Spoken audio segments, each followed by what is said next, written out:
Assalamu alaikum, salam à tous, bonjour à tous. Bienvenue dans cette nouvelle vidéo, ce deuxième volet de l'apprentissage de l'alphabet. Je rappelle que ces vidéos s'adressent à tous ceux qui veulent tout simplement apprendre à lire le Coran dans sa langue d'origine, ou bien apprendre l'arabe en général, et tous ceux qui voudraient aussi s'inscrire au cours d'arabe coranique de l'Institut Imtiaz.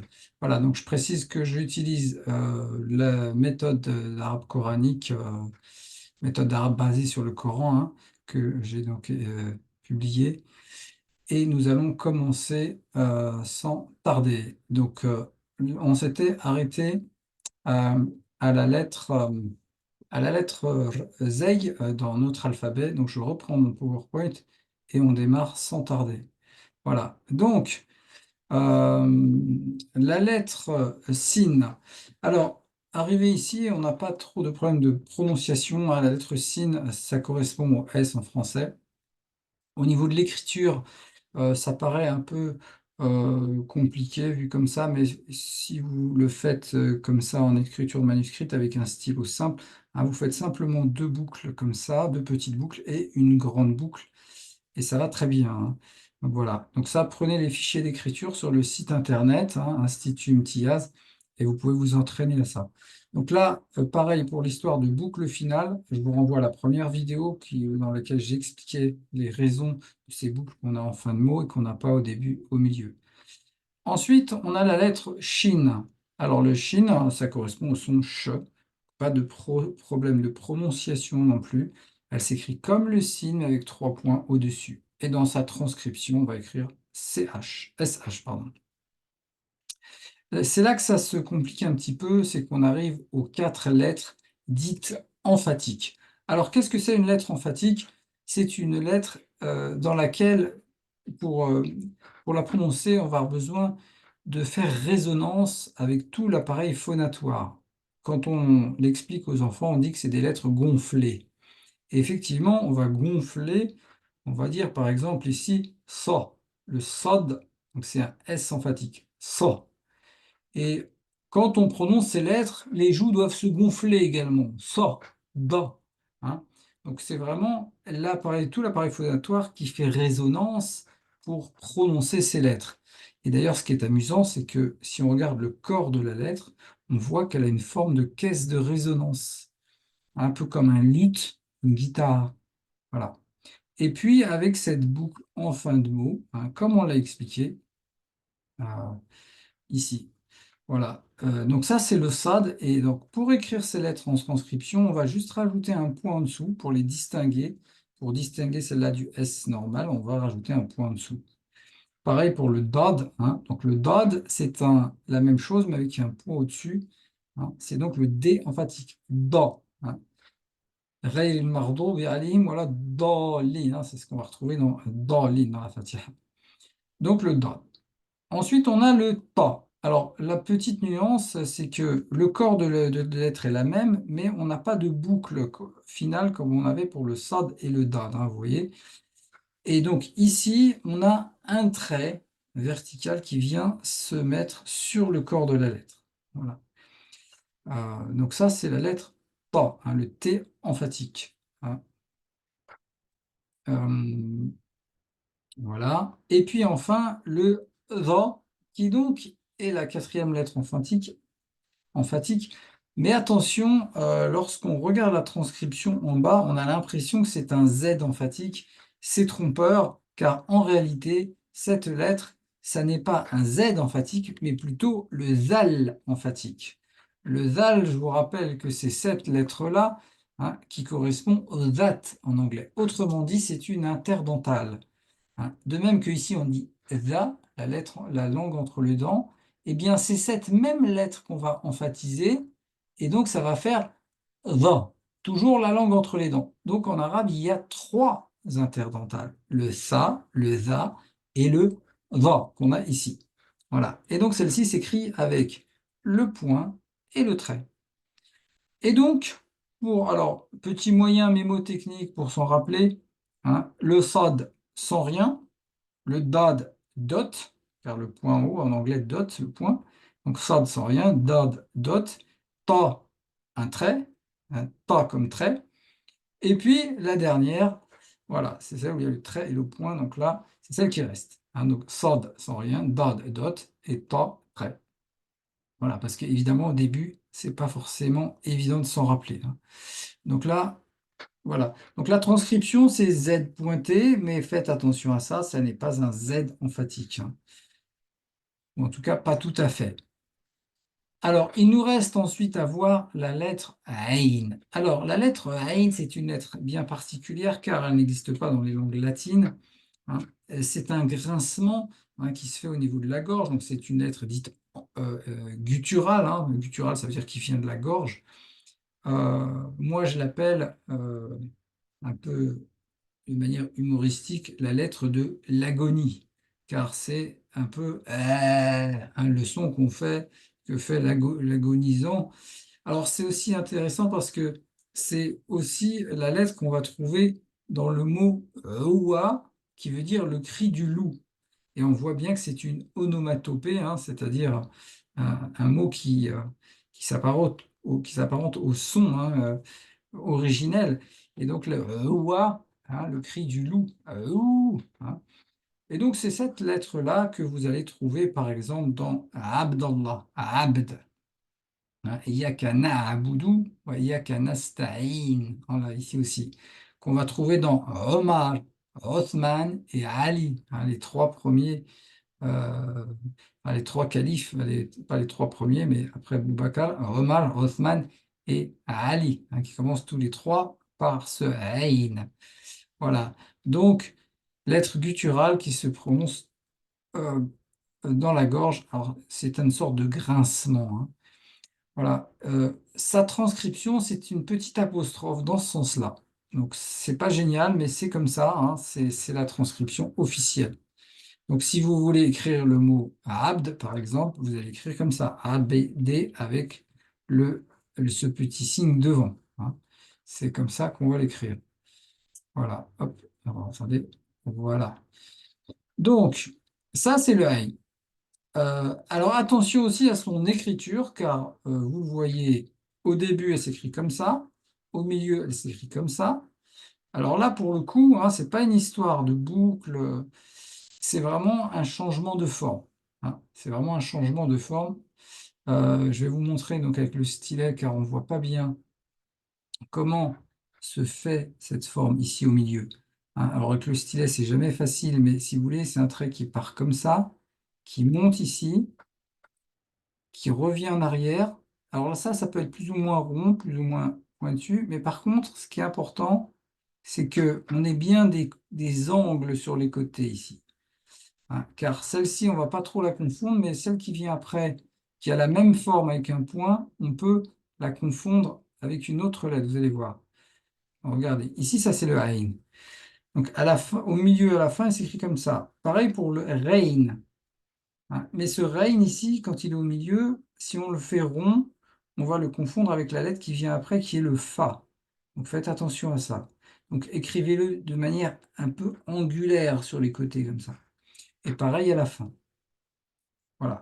La lettre qui vient ensuite, c'est justement le Rein. Alors ça, c'est le R dit grasseyé. Alors, ça ressemble au R français, ou plus exactement, c'est le R français tel que le prononçaient les anciens français comme Jacques Brel, hein, si je vous dis sur le port d'Amsterdam, hein, oui, ça, c'est un R qui est comme le R parisien, mais en plus gras, hein, ou comme le général de Gaulle, je vous ai compris, un riz, hein, c'est vraiment ça. Donc ça, c'est le Rein. Ghayril maghdubi, ghayri. Hein. Vous voyez, c'est cette lettre qu'on trouve dans la Fatiha. Ghayri. Par défaut, vous pouvez la prononcer comme un R français. Hein. Ce sera déjà plus proche qu'autre chose. Sa transcription, c'est GH. Hein. Voilà. Et donc, elle s'écrit comme le Ain, mais avec un point. Ensuite, nous avons le Fa. Alors là, pas de problème de prononciation. Hein. Son écriture, elle est ronde comme ça, avec plus ou moins de coups ici hein, entre la ligne et le haut de la lettre, hein, selon les graphies, car je ne vous ai pas précisé, mais ça paraît évident. qu'en arabe, il y a plusieurs graphies, hein. Donc, évidemment, il faut garder un esprit un peu souple dans l'apprentissage de ces lettres, car vous verrez qu'il y a plusieurs graphies, et c'est à vous ensuite de vous faire votre propre écriture, hein. Mais pour l'instant, essayez d'apprendre l'écriture que je vous donne dans les fichiers, hein, qu'on appelle le Nasri, et donc qui correspond à l'écriture la plus conventionnelle qui existe. Alors ensuite, on a le Qaf. Le Qaf, c'est on va s'arrêter aujourd'hui sur cette lettre-là, hein, puisqu'on verra dans la troisième vidéo la fin de l'alphabet. La lettre Qaf, elle est un peu compliquée à prononcer. Alors, ce qu'il faut savoir, c'est que ça part encore une fois de la gorge. C'est assez proche du K en français, sauf que ça part plus bas dans la gorge. Qa. Il faut mettre la langue en retrait. Et attention, c'est une lettre dite explosive, hein. Ça veut dire que ça se prononce en une seule fois, hein. Les lettres explosives, c'est comme par exemple le B. Je ne peux pas le prolonger, contrairement au S. Le S peut faire S. Je peux le prolonger, donc ce n'est pas une explosive. Donc là, parce que certains, des fois, essaient de le prononcer et puis ils disent comme ça. Le Kha, ce n'est pas une lettre explosive, hein. Le Kha, on l'a déjà vu, c'est comme la Jota en espagnol. C'est pas une explosive. Là, ici, Kha. Vraiment, il y a la position de la langue qui se relâche et qui laisse partir le son. Donc, on ne peut pas le prolonger. C'est vraiment une explosion. Kha. Hein. Donc, c'est assez proche du K, mais plus bas. K, Kha. Voilà. Donc c'est ça qu'il faut chercher. Alors c'est pas évident, il faut l'écouter, essayer de le prononcer jusqu'à ce que ça sorte, hein. Euh, voilà. Donc le qa. Alors vous allez le trouver par exemple, dans le mot haqq, la vérité, hein. Dans quwwa, la force. Dans Abd al-Qadir, hein. Qadir, c'est le puissant, hein. Voilà. Et donc, cette lettre, il faut apprendre à la prononcer correctement. Sa transcription, c'est le Q, hein. On verra que le CAF qui vient après, on transcrira avec un K. Donc ça tombe bien, on a deux lettres en français. Voilà, donc là, je m'arrête ici pour l'alphabet et je reviens du coup sur notre document qui, je rappelle, est tiré de l'arabe coranique, hein, euh, méthode d'arabe basée sur le Coran. Voilà. Donc là, ici, on a terminé l'apprentissage de l'alphabet jusqu'au Qaf. Et ici, on a un petit exercice pour le Ain, hein, car on a vu que le Ain, il a beaucoup de formes différentes. Donc là, je vous laisse, euh, si vous voulez, arrêter la vidéo pour le faire. Et là, je le fais, hein, ici en direct. Hop. Voilà, ça c'est arabe. Donc là, on voit le Ain au début. Ici, au milieu du mot, attention, il a changé complètement de forme, hein, il s'écrit comme ça. Alors si je remets le A, ça fait ta'ab, la fatigue. Et ici, le mot isba, le doigt. Donc là, on a cette même forme ici, mais avec la boucle. Et puis en isolé, c'est-à-dire après une lettre qui ne s'attache pas, ici, ça va donner fara. Voilà. Ça, c'est pour cet exercice. Ensuite, ce qu'il nous faut voir, c'est quelques petits signes orthographiques très importants. Le premier, c'est la shadda. La shadda, ça veut dire l'intensité. Et en réalité, ça sert à redoubler les consonnes. Par exemple, ici, vous voyez, le mot qu'on a, c'est khabbaza. Si je le mets en transcription, ça donne ça. Khabbaza. On voit qu'il y a deux B, hein. En français, il arrive qu'on ait deux consonnes qui se prononcent. Par exemple, quand je dis immense, hein, on prononce les deux M. Par contre, dans le mot comme, on écrit deux M, mais on n'en prononce qu'un. Mais il y a quand même certains mots en français où on redouble les consonnes. En arabe, c'est beaucoup plus systématique, vous verrez, hein, il y a beaucoup de lettres qui se redoublent comme ça. Donc là, par exemple, khabbaza, qui est la même racine que le mot khubz, qui voulait dire le pain, eh bien, khabbaza, ça veut dire faire du pain.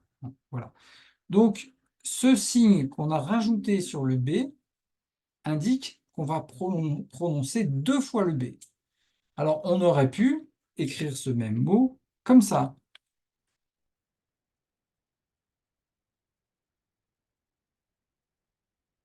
On aurait pu l'écrire comme ça. Khab, le premier c'est khab, ça fait une syllabe. Ba, deuxième syllabe. Za, troisième syllabe. Khabbaza. Et notez bien que l'accent tonique, il va être sur cette première syllabe, justement, puisqu'on va dire khabbaza. L'accent tonique en arabe, il est naturellement sur les voyelles longues. Et ce qu'on appelle les voyelles longues, c'est pas seulement quand on a une voyelle qui se prolonge, comme si je dis tout à l'heure, on a vu, enfin, dans la vidéo précédente, on a vu le mot bab.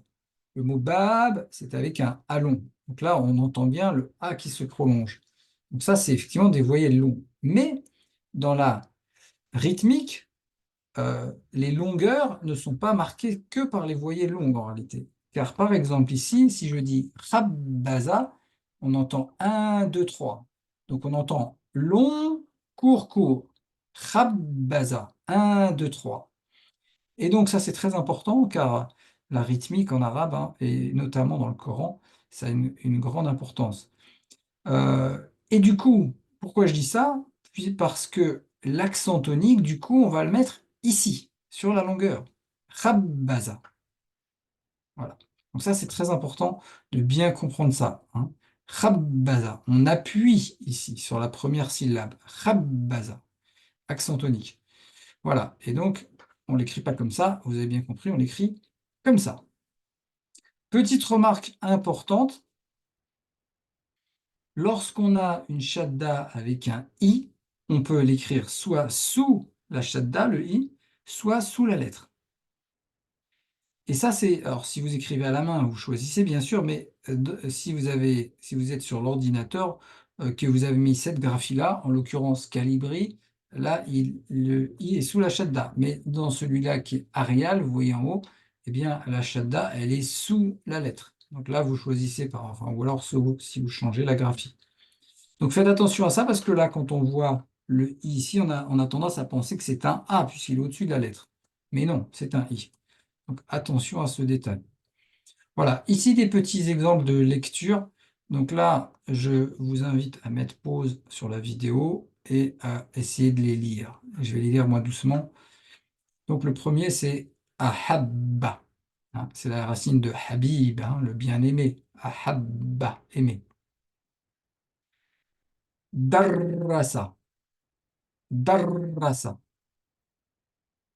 Rahaba, accueillir, hein, c'est la même racine que marhaban, hein. Haddada, fassara. Donc ça, c'est la racine de tafsir, hein, aussi. Taqarraba. Voilà. Donc ça, c'est pour la shadda. Donc entraînez-vous à les lire. Le deuxième signe orthographique qu'il faut connaître, c'est ce qu'on appelle les tanwins. Alors les tanwins, c'est des choses qu'on va trouver uniquement à la fin des mots. Pourquoi? Parce qu'ils vont servir pour la déclinaison. Alors la déclinaison, pour ceux qui ont fait du latin ou de l'allemand, ils connaissent. Pour les autres, c'est des signes qui vont servir à indiquer la fonction des mots dans la phrase. Est-ce que c'est un sujet? Est-ce que c'est un complément d'objet direct? Un complément d'objet indirect? Et donc, on va les trouver uniquement à la fin des mots. Donc, pour l'instant, il faut apprendre uniquement à les lire, hein. Par exemple, ici, on a le redoublement, enfin, le 2 ou, ça va faire un. 2 a, ça va faire an, et 2 i, ça va faire in. Alors là, on voit bien que c'est deux A, là, on voit bien que c'est deux I. Par contre, ici, les deux OU, hein, c'est moins évident parce qu'en fait, à l'origine, je reprends mon stylet, vous voyez, à l'origine, c'est ça. C'est deux fois le petit 9 hein, qu'on avait vu, le OU, hein. Sauf que pour aller plus vite, qu'est-ce qu'on a fait? On a fait, alors déjà, il y a plusieurs façons, hein. Soit on fait comme ça, là, pour ne pas lever la plume, voilà, on fait deux fois. Ou alors on fait comme ça, et on fait un espèce de, voilà, de truc. Voilà. Vous les trouvez aussi des fois euh, à l'envers, comme ça, dans le Coran, hein. Bon, ça, c'est pour des raisons de lecture. Hop, voilà. Bon, c'est un peu mal dessiné, mais vous avez compris le principe. Donc, c'est deux ou et ça se prononce un. Voilà. Donc, ici, on a badrun, ici, on a badran, et ici, on a badrin. Vous notez que en rouge, on a un alif ici. Alors, je l'ai mis en rouge pour pas qu'on l'oublie, hein. Mais dès qu'on a an, on va avoir un alif muet ici. Pourquoi? On verra que dans la lecture du Coran, lorsqu'une phrase se termine par an, on ne va pas prononcer an, on va prononcer a. On va prononcer un a long. Et donc ce alif rappelle que il y a deux prononciations possibles, hein, selon la position du mot. Mais ça, vous verrez si vous faites du tajwid.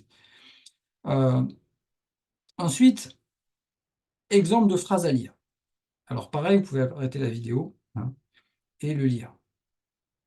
Ici, dans la première phrase, on a Darrasa Badrun. Shadda et un à la fin. Darrasa Badrun. Deuxième phrase. Tuhibbu shakhsan. Attention à le S emphatique. Tuhibbu shakhsan. Atahaddathu bi hadarin. Atahaddathu bi hadarin. Voilà. Ici, exercice d'écriture en attaché. Alors là, attention, parce qu'on a deux fois le qaf, donc qu'est-ce qu'on va faire? On va écrire une seule fois et on va mettre la shadda. Haqq, la vérité. Donc là, pareil ici. Qarraba, on va écrire une seule fois. Enfin, le qaf, le ra avec la shadda et le ba. Bon, là, c'est un peu petit, hein. Je vais essayer d'agrandir ça pour que ce soit plus lisible. Voilà. Qarraba. Haddada, définir. Pareil. Haddada. Takhuttu. Takhuttu. Alors, tout ça, c'est des racines coraniques, hein. Je précise que dans la méthode, c'est 100% de racines coraniques. Même si les mots, eux, ne sont pas coraniques, les racines sont toujours. Ici, je fais connaissance. A, ta, a, ra, fou. Ata'arrafu. Ah, là, il y a quelque chose qui s'est passé avec le bas. Je ne sais pas ce qui s'est passé. Qarraba. Voilà, je le remets. C'est pas grave. Ici, c'était qarraba. Il y a notre bas qui est parti. On va le réécrire correctement. Qarraba. Ah oui, je sais pourquoi. C'est à cause de tous ces points. Voilà.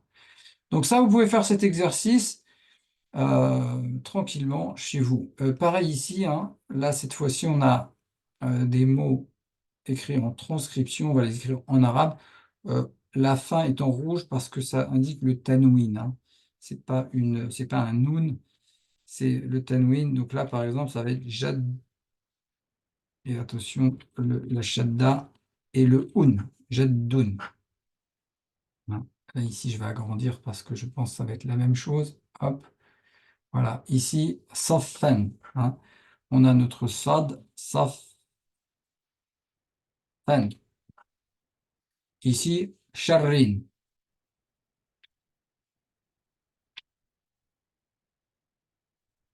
Sharrin. Taharrurun. Taharrurun. Et puis, tajaddudan. Tajaddudan.